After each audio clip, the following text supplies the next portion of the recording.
Social connections are clearly the key to happiness.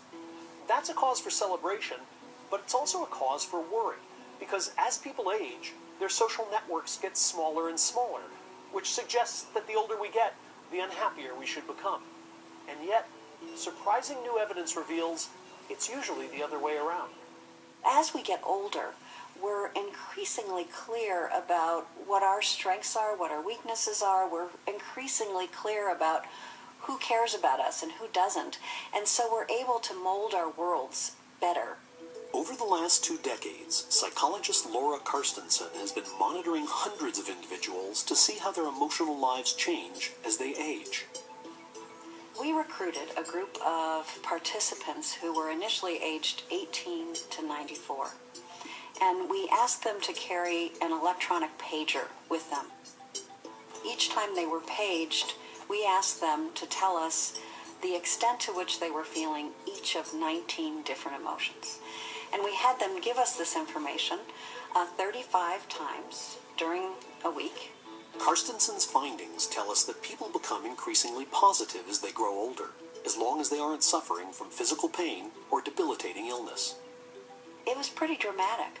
Essentially what we found is that 70-year-olds were experiencing fewer negative emotions than 40-year-olds. 40-year-olds were experiencing fewer negative emotions than 20-year-olds. In later studies, Carstensen identified several causes for this remarkable shift.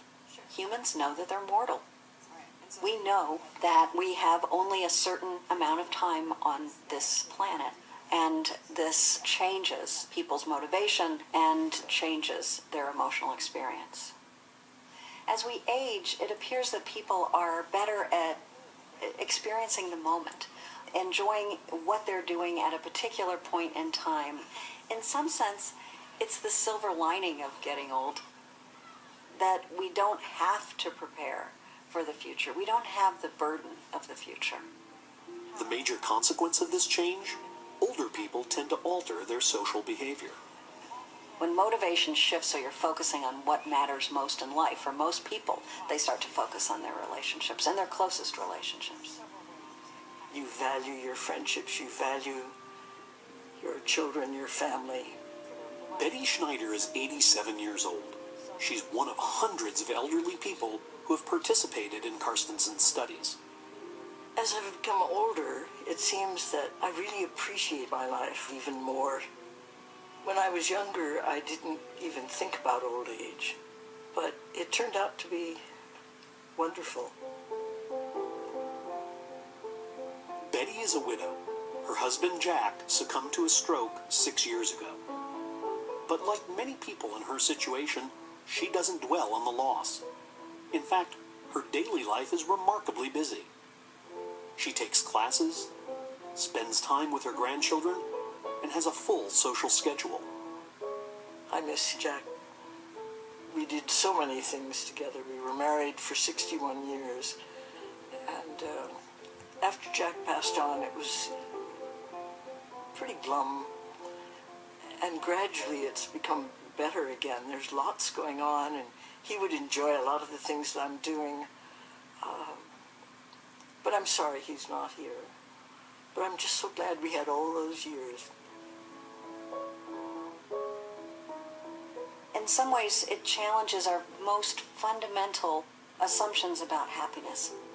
Because we think that happiness is derived from youth and power and attractiveness, health, all of these things that decline with age. But yet we're finding that among older people who are clearly suffering these kinds of losses are also somehow experiencing life emotionally better than ever. I feel very fortunate. I often go through all the good things that have happened, what's been good today. It's interesting, younger people don't really believe that you can be optimistic and feel positive about things that are happening when you're old. But believe me, you do. And I know I don't have a long time to live, but it's turned out to be a very, very rewarding time.